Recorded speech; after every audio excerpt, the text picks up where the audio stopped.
back to us being the first capital of the state of Oklahoma. And now we're the film capital. One thing that we should have learned clearly in 1910, if you have something of value or something good, there's somebody wakes up every morning thinking, how can we better that, or how can we take that away from it? Whether it's competition in basketball, whether it's the film industry, whether it's our Christmas events. You know, we like to pride ourselves as the Christmas capital of Oklahoma. But just think about in the last couple years, Chickasha, 50-foot leg lamp honoring the Christmas story and the attention they've gotten. Enid, home of the America's tallest Christmas tree. Sapulpa, Route 66 Christmas shoot. I think it's going to be on Good Morning America tomorrow. I mean, everybody's getting attention. It's competitive. We can't sit still and think we're going to stay in the lead. Christmas things, you know, we're looking at holiday lighting to improve that. This year we budgeted $50,000 of city funds to increase the holiday lighting. We got a $5,000 grant from OG&E. We've instituted the last couple of years the Christmas cash giveaway to bring more people to shop in town. We set aside $100,000 of our ARPA money as matching money to try to obtain grant funds for the Pollard to renovate the Pollard Theater and what it does during the holidays with the Christmas play they have and the people to bring in. So we're investing and we're trying to keep in the lead or on top of being one of the communities that people think of when they start planning their Christmas outings. Oklahoma film industry is the same way. In the last 2 years, there's been 27 Oklahoma communities that have become certified film friendly over the course of the last 2 years. All 27 of them won our spot. They want to be the film capital of Oklahoma. Sound stages. In the last 2 to 3 years, Prairie Surf Studio, what used to be the Cox Center, one of the largest sound stages in the Midwest. Green Pasture Studio in Spencer, Cherokee Film Studios in Owasso. Oklahoma Film Incentives. Not only is there state incentives now, Oklahoma City has their own film incentive. The Film Tulsa Fund is another incentive by the city of Tulsa. Cherokee Nation, film incentives. Bethany, even Bethany has a film incentive package to try to recruit film production in Bethany. The state of Oklahoma state incentive program is a 20 to 38% rebate, depending on which available percentage uplift opportunities the project qualifies for. There's a base of 20%, and on my report to you, I show the different uplifts. You can get 2% more if you film in a small municipality, 5% more if you use a soundstage. And of course, we're trying to get a grant to do a state-certified soundstage in Guthrie. 5% if you do a multi-film deal, where you do 2 or 3, 4 films a year in Oklahoma. And then 3% if you do post-production in Oklahoma, a percentage of it. One thing I would point out, most of the film incentives are one-time rebates per qualified film. The film generates an economic impact. However, once paid, that rebate is paid out and done. It's one and done. So you get a 38% rebate on the cost of doing that movie. That all goes to the bottom line of the producer and the firm producing a film. It doesn't revolve, it doesn't create the next movie. What we're trying to explore is create a film production revolving loan fund to attract additional small budget filming activity in Guthrie. The concept is for the loan funds to recycle rather than we give a rebate based on what it took to move that money. We want the benefit of that, but we want to try something where that money recycles. If we provide the gap in the financing, we get that money back and it goes towards the next movie. It's not one and done. It's the type of program that we're trying to put together.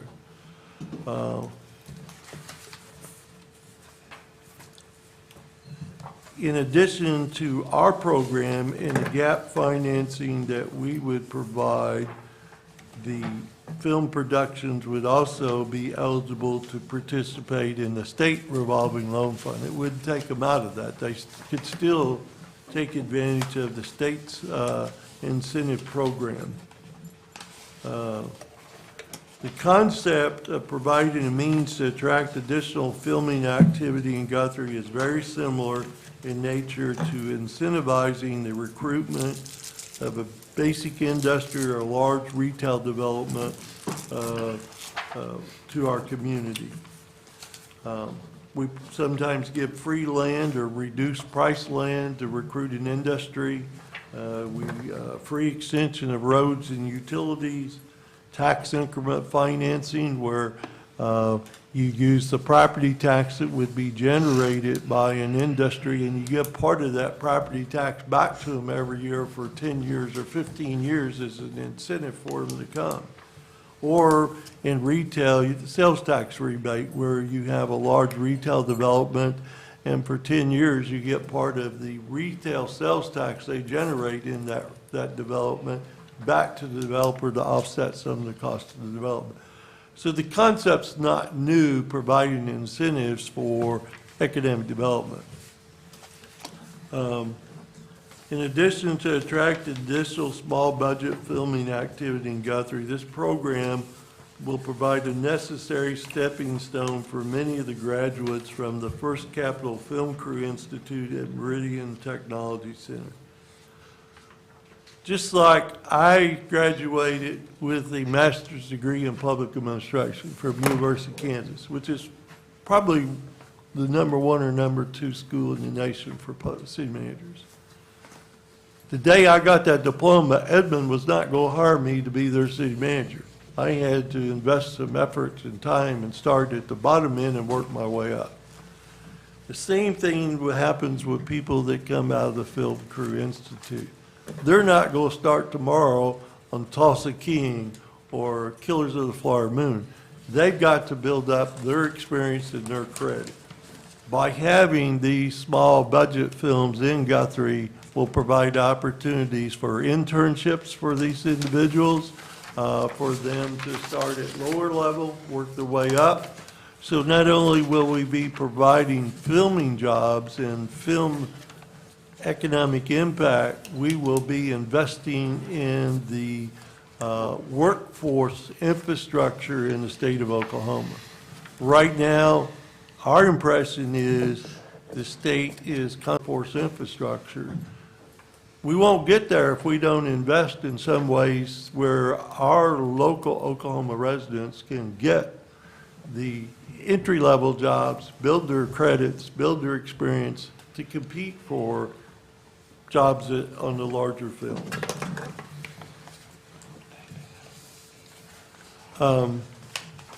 We have been talking about this concept for roughly 2 years. Justin and I have talked to several producers filming in Guthrie that do small budget films, and they've had the opportunity to come up with a proposal for us to look at. So it's not something we just thought about last week. We've thought about this for the last 2 years. We've been talking about it.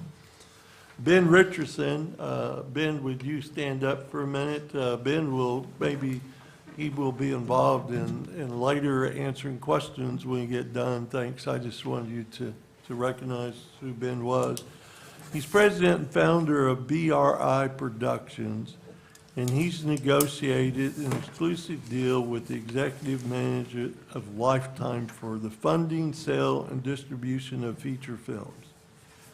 City staff believes this format lends itself to our concept of a film production revolving loan fund.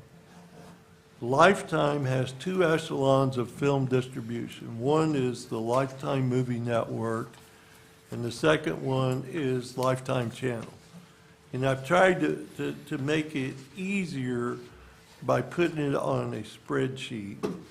And if you look on the second gray column, funding format per movie, Lifetime will have a film advance and a minimum guarantee that adds up to $215,000. That will be, and there's a lot of details. First, we wanted to see how receptive you are to this concept, but there are a lot of details that we will work out. That money will have to be put up in an irrevocable letter of credit or CD where we know that funding is available to Ben and his company before we put our $85,000 in. The target movie production cost is $300,000, so the gap in financing the movie is $85,000. After the Lifetime will make a final payment upon delivery and acceptance of the edited film. So if you go over to the green, in what we propose is probably a 4-movie package for a 12-month period. 2 of them at a time, but 4 films. Lifetime for those 4 films would put up $1.2 million. The financing gap would be $340,000. Under the Lifetime Movie Network, at $100,000 additional payment to Ben's company when he delivers that edited film, his margin on those 4 movies is only going to be $60,000. So it's relatively low, but it's still worth doing. If he hits the Lifetime Channel plateau, the same cost, the same gap, but then Ben's margin goes up to $560,000 in a year. That's a pretty healthy income. Ben likes that a lot better. Ben's movies, of the 8 that he's been involved in, 7 of them have hit the higher plateau. Mr. Richardson has an extensive history with not only the film industry as a whole, but specifically with Oklahoma Film and the city of Guthrie. 11 years of experience working in the Oklahoma film industry as a producer and director. Producer, he's completed 7 feature films, of which all have been distributed. 3 of those were filmed in the city of Guthrie using local lodging, office space, food vendors, and locations throughout production. Several of Ben's films have received critical acclaim, the most recent being a short film, A Little Dead, which he also wrote and directed. This film won the Audience Choice Award this year for the best short film at Oklahoma's own Oscar-qualifying Dead Center Film Festival. Lifetime will do this type of deal because they approve the script. They approve who the director of the movie is going to be. They pick what stars are going to be in the movie. So they have a lot of control from the beginning, is why they're willing to make an upfront investment and are pretty comfortable that they will buy the movie when it's done. Now, I'm not going to sit here and tell you there is not some element of risk. Any business venture has risk. There could be a movie that Ben just does a terrible job at, and everybody blame it on him for sure, that they don't pick up. We think it is a limited risk exposure, but I don't want to sit here and tell you there is no risk involved. Each film will be shot with a targeted budget of $300,000. No film would be above a TV 14 rating. Each film would be shot in a 12 to 14 day period over a 2 to 3 week time frame. Each film would generate roughly to 90 to 100 jobs while it's being filmed. At least 65% of each film would be shot within the city of Guthrie. Local lodging would be used to house cast and crew. Meals for cast and crew would be provided by local vendors. BRMI, Ben's Group, would be, office would be in Guthrie during the duration of the film. I know there's additional details that would have to be worked out before this was put in final format. But before we went to that extreme, we thought we would present this to you to see how receptive you were to this concept before we spent more time on it. And so now's where you can laugh at me, or you can ask questions and say that this concept has some interest to you. I'd be glad to answer questions, and then Ben, you might just go up front and introduce yourself, and some of the questions Ben might be better to answer than myself. So Leroy, we're looking at an initial investment of the $340,000? What we would do is, and we've got about $6 million in reserves. And rather than take that all out of each fund, we would probably take a fourth of that amount out of each of our major funds that have cash reserves. And we would invest that money 2 movies at a time. So our investment for the first 2 films would be $170,000. And that would be after we have the $430,000 from Lifetime put into an irrevocable letter of credit, so we know that money's there to pay their portion of the $300,000 for each film.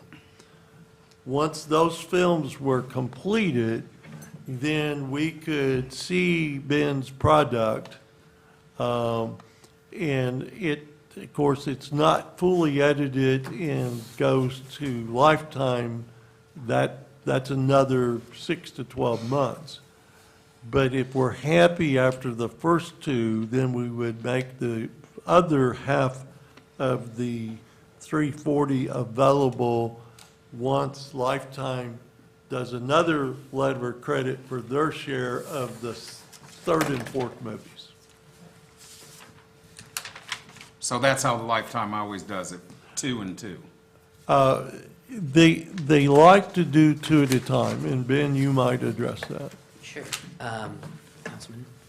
Yes, they prefer to do 2 at a time because generally what you can do is you can hire crew members for both as a package deal so that you're guaranteeing work for 2 films at a time, so it helps with livability and expenses in that way and wages.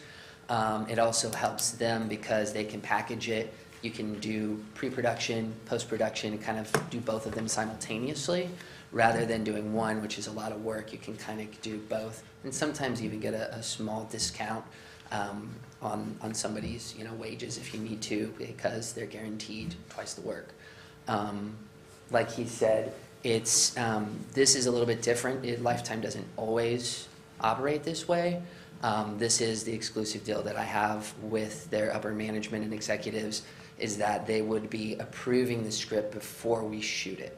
Usually, not usually, a percentage of the time, people will come in, they have a film that they've already shot, and they say, hey, will you buy this film? And they'll look at it and go, oh yeah, we really like that, we'll buy this. And sometimes it'll go to Lifetime Movie Network, or LMN if you will, and sometimes it'll go to Lifetime Channel proper. This mitigates that by saying, hey, here's an idea. If we wrote this, would you be interested? And they'll go, no, and then you know not to waste your time with it. And if they like it, you develop that and you bring it back to them, and they say, yeah, if you make that and it's the quality that we've come to experience from you as a producer, we would buy that. And so that's what mitigates it, is that with the track record I've had with producing 8 films, 6 of which are Lifetime or Hallmark, you kind of get an idea of what they're looking for, the kind of stories they're looking for, and kind of what to pitch them, so that you know what they're going to buy. And then by them having skin in the game, like Leroy said, it makes them have a little bit more investment so that it's their money as well. So they don't want to lose money either, obviously. I would also point out, if you remember on the state incentive, one of the bump ups is 5% additional rebate for multi-film deals. So where do these films come from? Are they just a bad dream you had, or a book you read, or where did they come from? To be honest, I think all Lifetime films are bad dreams that I've had. No, I'm just kidding. Well, could I add to that question, is he starring in any of these? He's been in one.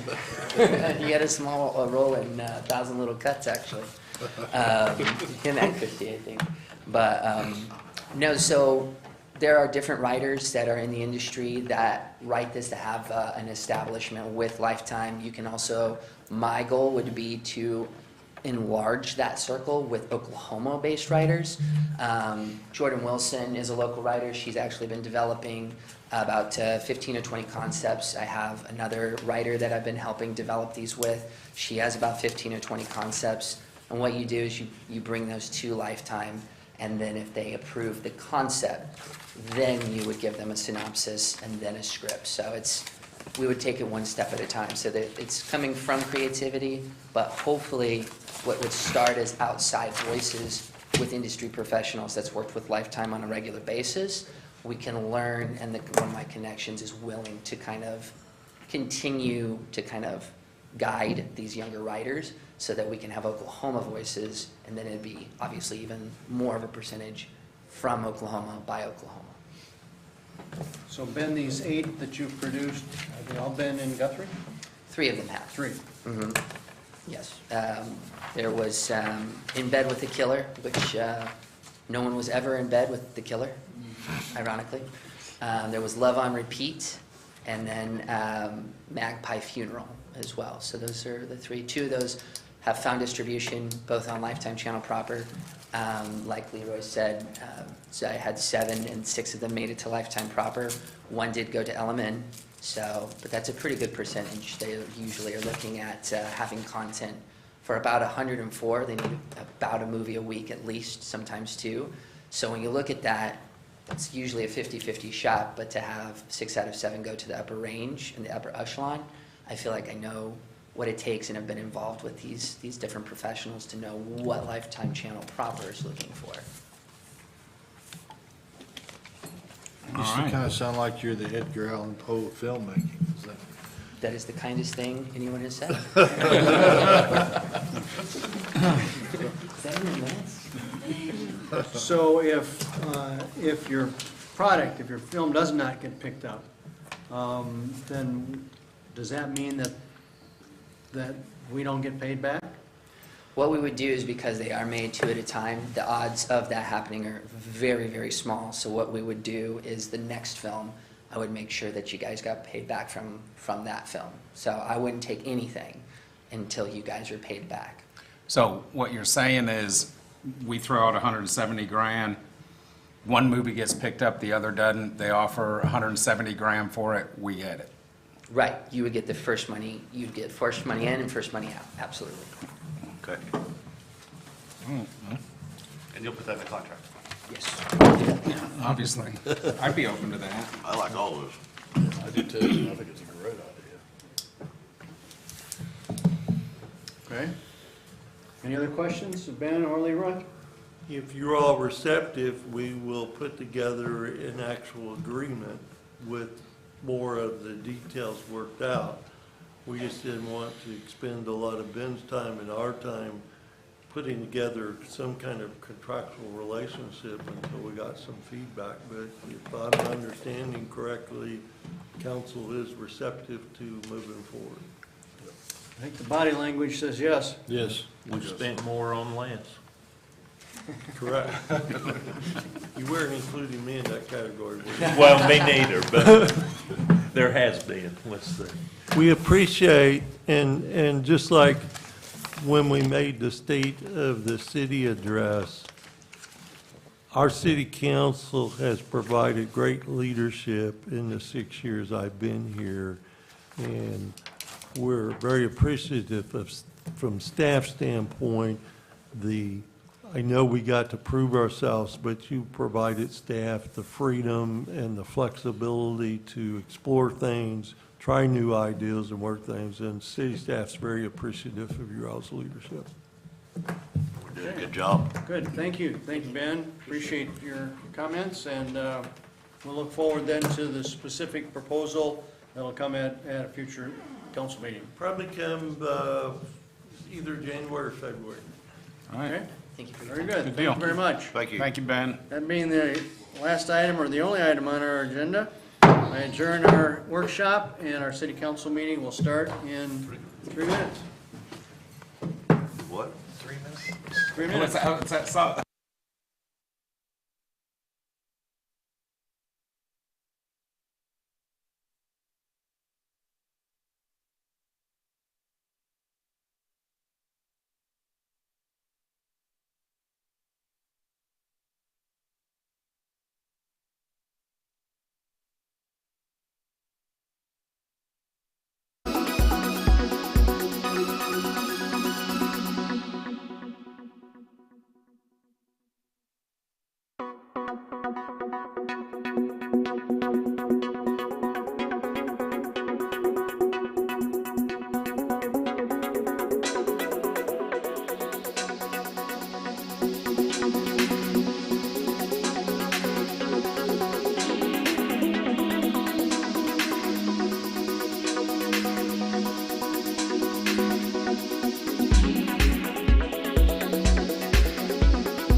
would you please stand?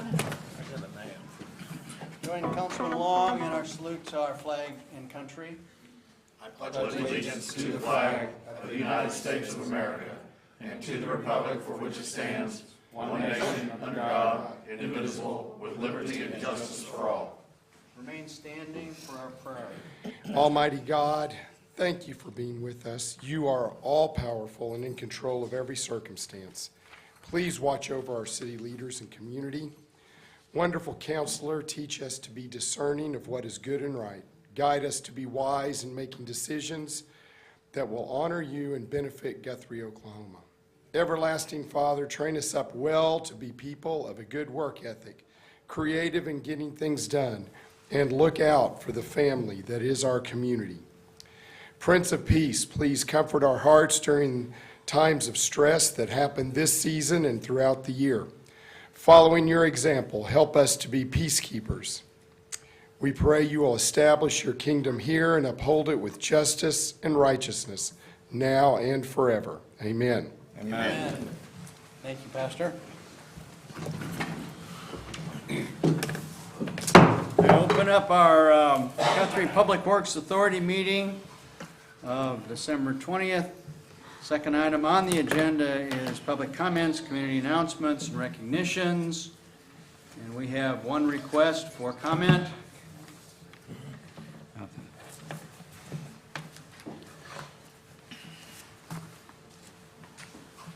So far. Lisa New? Give it to the city clerk. Yeah. Whenever you sign up to speak, when you go out there.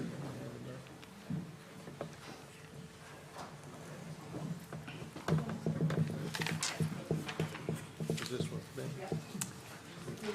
Lisa, yeah, identify yourself and address. My name is Lisa New at 530 West Seward Road in Guthrie, Oklahoma. You've got 5 minutes. Okay, so I'm here today to talk, I know that it's not on the agenda, but to discuss a little bit about what happened on the 6th meeting for not feeding the stray animals and trapping and killing the street kitties here in Guthrie. Mr. Mayor here, he had talked about setting up a task force with Tracy Williams, the chief of police, myself, and the citizens of Guthrie to come up with a solution. I have emailed, called, and left messages, even to Lieutenant Steve Mize to call me back after many attempts to contact no individuals with no luck to set up a meeting. Don Channel did answer my call, and I got him the spray that I told him I would get to keep the cats off his $40,000 car. I hand-delivered it. I also talked to Brian a little bit, but I've also TNR'd 2 of the 3 cats. There was actually 3 cats of the 2 that I told you I would trap downtown Guthrie, Oklahoma, and 6 at the Murphy gas station since our last meeting. I've done everything I said I would do, and I would like to set up a task force before I leave today. With all of our busy schedules, it would be nice to have a set day and time so we can plan on it. I have come up with a few solutions to the feral and stray populations here in Guthrie.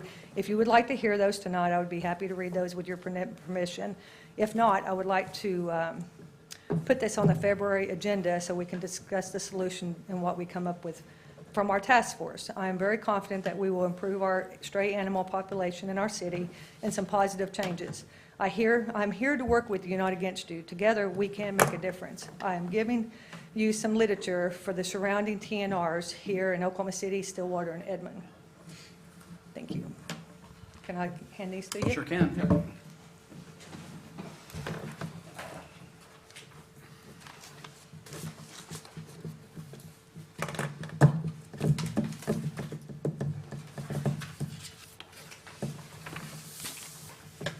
This is OSU and Oklahoma City, their protocols and why they TNR and why they do it for free. They actually, the city of, their city, if you're in the city limits. Well, Tracy, I'm one short. Darn it. I've got one here. Tracy? I'll email him mine. You say you get one? Lisa, He's got one. You got it. You got it. So, would you like me to sit down or would you like me to? If you're through? I'm through. Okay. Thank you. Thank you very much for that information. Thank you. The third item on our agenda is consent agenda item A, which is the approval of the minutes of the December 6th Public Works Authority meeting. Entertain a motion. So moved. Motion and a second. Are there any questions? Submit your votes. All votes are in. See the votes. Unanimous approval then of the consent agenda item A. That being the last item on our Guthrie Public Works Authority meeting. It is adjourned. And I call to order our city council meeting of December 20th. Consent agenda, second item on the agenda is consent agenda items A through H. A is the approval of the minutes of the December 6th city council meeting. B is the approval to pay Young Contracting payment number 4, which is $465,998.75 for the CDBG water main replacement along Division. C is the approval of authorizing a request for lump sum distribution from the city of Guthrie for the retirement plan of Verdell Smith. Can we vote on the retirement of Verdell Smith? If you're pulling it off the. I'd vote against it, but anyway. Sorry, that was an aside. D is the approval of the assignment of a lease of hangar 11 from William Scott McGarry to Michael R. Koki. E is the approval of assignment of lease from hangar 20C from Katie Terrera LLC to N6650H LLC. F is the approval of CPI amendment to the property lease agreement for hangar 20B, Sidel LLC. G is the approval of CPI amendment, property lease agreement, hangar 20C, N6650H LLC, Mark Bonham. And H is the approval of CPI amendment, property lease agreement for hangar 32, Latham Investment in Properties LLC. Those are the consent agenda items. I'll entertain a motion to approve. So moved. Second. I have a motion and a second. Is there any other discussion? Submit your votes. All votes are in. Let's see the votes. Unanimous approval then to approve consent agenda items A through H. Item number 3, discussion possible action to award bid number 2020. 5 minutes is up. That was my time. Your time is up. I think Lisa did that. I'm sorry. Okay.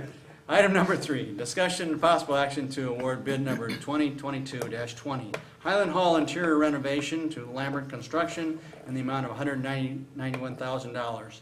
Leroy. In 2020, we got a little over $898,000 in CARE Act funding.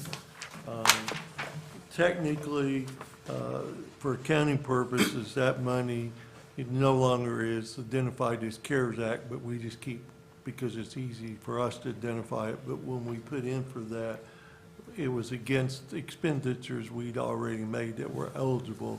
So we're not under any deadline to use this money because as far as they're concerned, it was already spent on those expenses. We allocated or programmed this money for 2 projects. $422,500 was matched with a USDA grant of $227,500 to purchase a fire pumper. And then we set aside $476,332 for renovation at Highland Hall. We pursued a USDA grant to add to that money, but because of leasing it to the group that does the mills, that makes that building ineligible for a USDA grant. Otherwise, we could probably get additional dollars for the project. Unrelated to this, we got a grant from the Department of Commerce for HVAC and window replacement. And we're working through the process to get bids on that, but we would replace the 4 HVAC system units at Highland Hall and 21 windows. That's a separate project, but funds we have left over from the CARES Act money because it's been some time since this was awarded, we got cost. With inflation, we may have to make up some of that money out of this CARES Act money.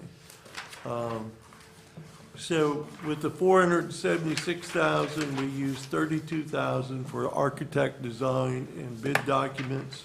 That left us a construction budget of 444,000. The scope of the full project, number one priority for everybody was public restroom renovation and a dedicated hot water tank for the public restrooms. The hot water tank is so far away from the restroom, it takes forever for hot water to Run get the there. water for 30 minutes. Relocate the nutrition center kitchen, warming kitchen to be available for evenings and weekends, for special events, and improvements to the staff office, restroom, storage area. When we went out for bids for that, our low bid with the alternates was 660,000, well over what our budget was. So we determined to bid out the top priority, the public restroom renovation with a dedicated hot water tank for the public restrooms. Once the public restroom contract was awarded, then we would be able to determine additional improvements we might be able to complete. With this bid, we'll roughly have about $250,000 left to do additional improvements. If you all award this tonight, then we'll work with Highland Hall and our architect to decide, okay, what's the next best way to use the balance of the funds? Does this shut down Highland Hall for any period of time while they're doing meals and providing meals for seniors and so My forth? understanding on the restrooms, they feel that they can work around it. Will not shut any of the kitchen area down. Most of the meals are still being delivered. There are some at the location. We'll probably continue not to rent it out in evenings and weekends for events, but should not adversely affect the nutrition meal site. Okay, good. Any other questions of Leroy? No? I'll entertain a So moved. motion then. Second. Now a motion and a second. Any other questions? Submit your bid, submit your votes. Place your bet. All votes are in. Unanimous approval then to go ahead with bid number 2022-20, Highland Hall interior renovation. Item number 4, city manager report. Leroy? I don't have any additional report tonight, but I will be doing similar to what I did several weeks ago on all our grants and projects. I'll be emailing you a report. You can read it at your leisure. It may come out after the first of the year, but we will get you a report, kind of update you on all the various projects and grants we have ongoing. Okay, very good. Item number 5, there are comments from members of the city council. Vice Mayor Case. Load up on firewood, folks. It's getting ready to get cold. That's all I've got. Okay. Councilman Bothroyd? It's going to be brutal cold. Merry Christmas to everyone, and let the faucets drip. Councilman Channel? What is it, 5 more days? Yep. And it'll all be over?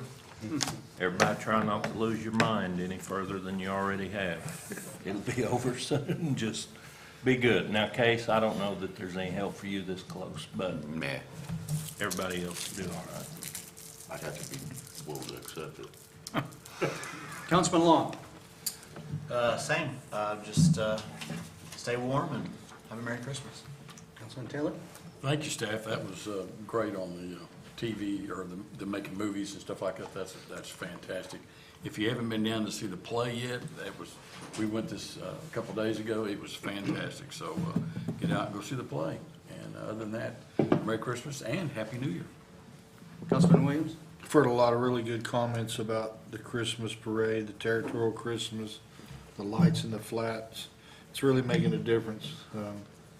People are really enjoying that, so good work to all those involved in that, and Merry Christmas. Okay, good. Just to piggyback on that, again, thanks to all the people city employees as well as all the volunteers that have worked so hard on the Victorian Walk. It was a huge success, lots of people in period costumes, lots of other activities, and also then the weeks, well, it's still going on, the very Merry Christmas displays, but the fireworks last Saturday by Fireworks of Poppin', another stellar event down there, and again, the displays continue, so if you haven't seen, I think they go through to the first of the year, I believe. So if you haven't been down there to see those displays, you're missing something. Take the kiddos, go down there and enjoy it. Appreciate everybody that showed up for the State of the City that Leroy and I put on. And it's on YouTube now, I believe. Is that correct, Yes, sir. Leroy? Yes, sir. And I must say, talking about YouTube, this is a little bit of a stretch from that, but Aaron Ryburn does such a fantastic job. He's the producer of what you see on the screen here. He's the producer of what you will see if you go to that YouTube State of the City display. He just does so much in marketing for our community and putting a product together that is just second to none in terms of audio visuals as well as printing. Aaron, I know you're behind the camera there, but on behalf of all of us, thank you for what you do. You're a special kind of talent, and we greatly appreciate you. So, Yes. Merry Christmas to all, and Happy New Year. Second. Okay, item number 6, consider approval to convene into executive session for discussion of city manager candidate review. So moved. Have a motion A second. and a second. Any other discussion? Submit your votes. All votes are in. See the votes. Unanimous approval then to move to an executive session. We'll be leaving this room, coming back after our executive session.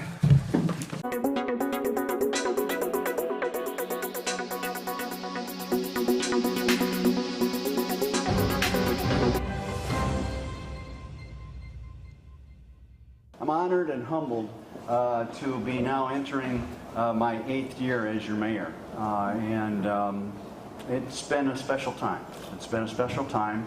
I think we've been able to do a number of really, really good things because of Team Guthrie. And I think we've got some really wonderful opportunities ahead of us. I was thinking about what makes a community successful the other day when I was kind of preparing some notes for this. And I jotted down just a few things, not a comprehensive list at all, but just a few things of what I think some of the components of being a successful community are. There's a vibrancy that you can feel in the community, an environment in which there's a progressiveness, there's a positiveness, a positivity that's happening in our community because of things that are going on. What does successful look like? It looks like a strong cadre of individuals and organizations step forward and take the lead in organizing events, festivals, activities, celebrations, things that you all do. It's a citizenry that's willing to spend some time and some energy on hospital boards and hospital committees. Some of you in this room I've contacted and are on some of those boards and committees to make your community better. Citizenry involvement. It's respecting and learning from the past, appreciating what is happening now, and understanding where we want to be in the next few years. It's a government structure that supports a culture of quality service and a culture that relies on a strong financial base. It's community having pride and support of their city government. And as I wrote that, I was recalling one of my first years as mayor. I was with a bunch of other mayors that were had more tenure, and I said, how do you measure a successful city government? And one of the more tenured mayors says, well, here in Oklahoma, if your city government has as much pride and support as your high school football team, you have made it to the top. You have made it to the top. You know, and I kind of chuckled a little bit, but you know what? There's a lot of truth in that metric. There's a lot of truth in that metric. I think we have that here in Guthrie. So what does successful citizen community look like? It's a partnership of private and public organizations like the Chamber, like the organizations that are here, like the universities, like Langston, like the ministries, like the churches that are here. It's that kind of partnership along with the city government that meets the challenges and takes advantage of the opportunities that come our way. A successful community is a creative and resourceful, knowledgeable city leadership and staff. Well, as a mayor over those last 7 years, almost 8, I have seen these components in Guthrie. As a citizen for 20 years, I've seen that component grow. And it's a lot, I think it's a lot that we can celebrate. And it's because of, as Brittany said, it's a lot because of Team Guthrie. It's a lot because of Team Guthrie. So I'm personally proud of what we've been able to accomplish. I think the team, including the city council, the chamber, media, churches. I'd like to share just a very personal note of a time in which I was a part of the decision-making process in my tenure over those 8 years, and that was about 6 years ago, and that was the hiring of Leroy Alsop. Leroy's been a catalyst in all of the things that you're going to be seeing. He has been behind the scenes forever, doing a lot of hard work, as well as being a leader in Team Guthrie. So I'd like all of you to welcome and thank leader of our Team Guthrie, Leroy Alsop. Leroy.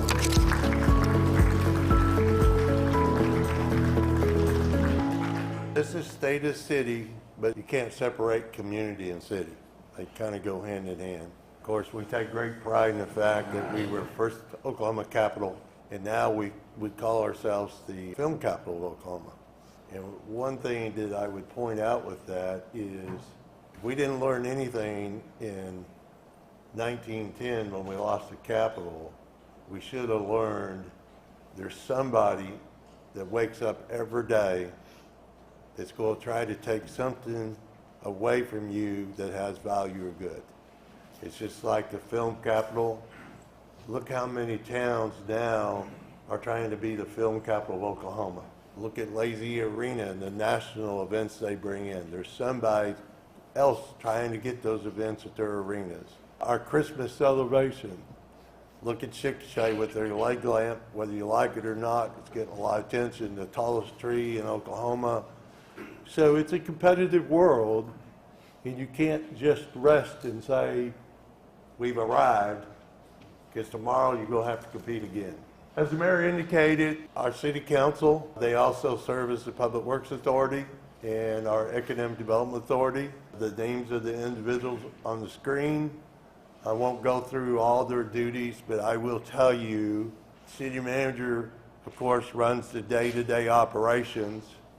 But there is nothing that happens at the city that at some form or another doesn't go through the city council and have their blessing, their input. So everything the city does ties back to our leadership, the city council.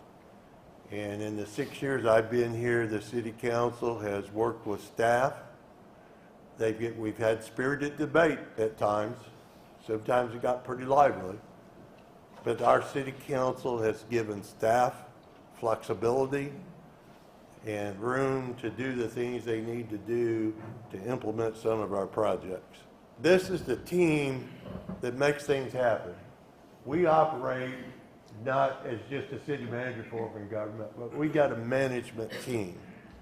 And I can tell you, I've been doing this for 40 years, and this is the best management team I've ever had. These individuals, we operate a lean team. If you talk to any of them, they'll tell you, well, 10 years ago, we had 5 more people. Well, that's not possible in today's world. So they make things happen with a lean team, with limited resources, and they are learning all the time. Every one of these individuals has written a grant to supplement their budget. They've had to make things happen when there may be 3 people short, but they put the right people in place and they get it done. Guthrie employees always answer the call. And this is just a few of the faces of our city employees. And we've got dedicated, hardworking employees. It doesn't matter if it's 10 degrees and you're standing knee-deep in water, you're in an accident scene or fighting a fire, our employees show up. One of the things that has happened over the last 6 years, I never will forget my first day.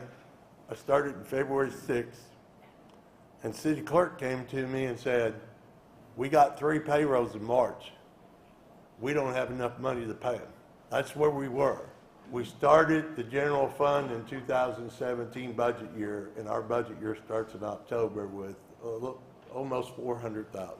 We had to do a mid-year adjustment. The fire union, police union, everybody worked with us to do a realignment. Since then, the fund balance of our 4 major funds have went from 2.5 to 6.5.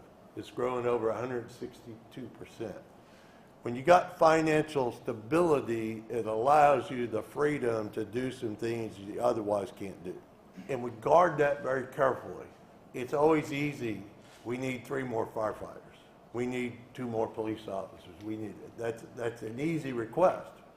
And they may need them. But you always have to judge what your resources are. And unfortunately, back leading up to the situation in 2017, the general fund expenses were growing faster than our revenue. We don't get property taxes. When you pay your property tax, none of that comes to the city. We operate off of sales tax, utility fees. If you look at this, you can see fire department, EMS is roughly 21% of our budget. Police is 22%. So almost half of our budget goes to police and fire. The mayor talked about partners. I only have 1 page to do this on. There could be a lot more up here. But just like you all in your organizations, we have partners. And you can't accomplish things in a community if you don't have everybody working together. All of the education facilities and institutions, healthcare, Chamber of Commerce, downtown merchants, our banking community, industry, our service clubs, real estate developers, our utilities, our hotels. We have to work with state government, sometimes federal government, sometimes it's get grants, sometimes it's regulations that we have to follow. The Lazy E is a big partner for our community and brings a lot to town. These partnerships don't work if you only talk to each other when there's a crisis. These partnerships work because you spend time every month developing those relationships. And you all know Dr. Simpson, he can get a little high-strung. Never seen it, have you? But Dr. Simpson and I have a deal. If for some reason something doesn't go one of our way, we're going to get together and work it out. We're going to be partners. That takes effort, but it brings value to the community. One of the most critical things for a community, if they want to grow and they want to bring young people, young families, young entrepreneurs to the community, is education. What Dr. Simpson and his team has done over the last few years for our education system, what our community's done in passing bonds to give them the financing to do some of those, we've made great strides under Dr. Simpson's leadership. The investment that Meridian Tech has made in this facility, it's going to pay dividends for years. We all have to support public education and our education system, including Langston University, which I didn't put on this slide, but they're important as well. Healthcare. You're not going to bring industry to your town. You're not going to have a good community if you don't have a good healthcare system. I think there's a lot of challenges our community faces, but we have a lot of assets as well. We sit right on I-35. We're on the Burlington Railroad. We're close to Will Rogers World Airport, and hopefully someday in the near future, we'll have the Heartland Flyer stopping in town. None of the public institutions can do anything unless the private sector is humming along. You got to have a vibrant economy. Fortunately for us, it could be better, but we got a very vibrant downtown. We got Lazy Arena that brings over 500,000 people to town every year. We're a growing community. Location-wise, being on I-35, adjacent to all those, look at all the area universities we have close to us, technology centers that we have in our immediate back door. And of course, we have this facility right here.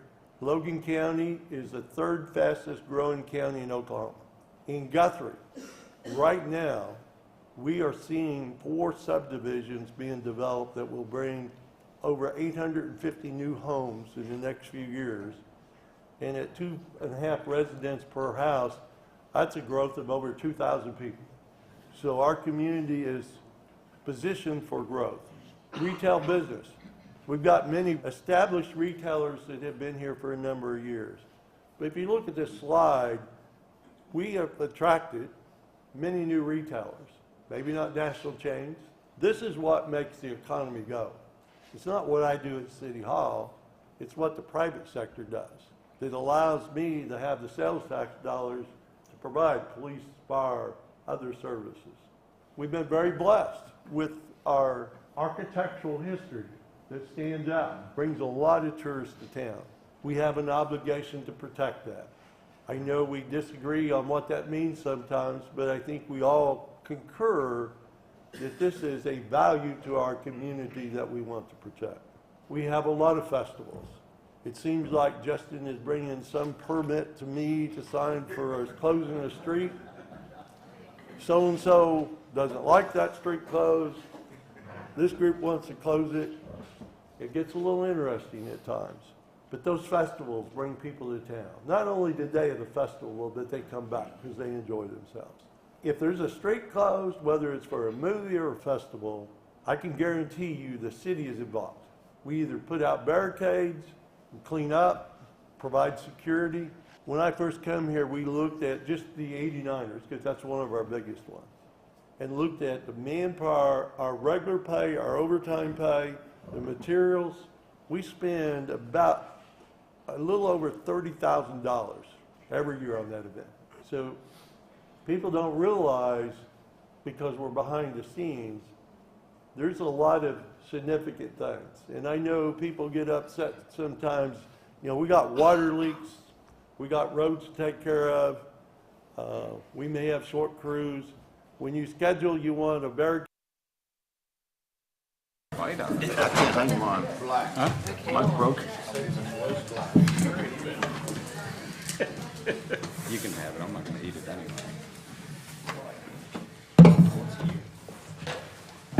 I do hang them on the tree though when the kids are out. Okay, item number 7, it's a vote to come out of executive session. So moved. Second. A motion and a second. Submit your votes. All votes are in. See the votes unanimous, then to come out of executive session. Number 8, considering action regarding the city manager candidate review. No action is taken at this time. That's the last item on our agenda. So ladies and gentlemen, city council is adjourned. Thank you very much.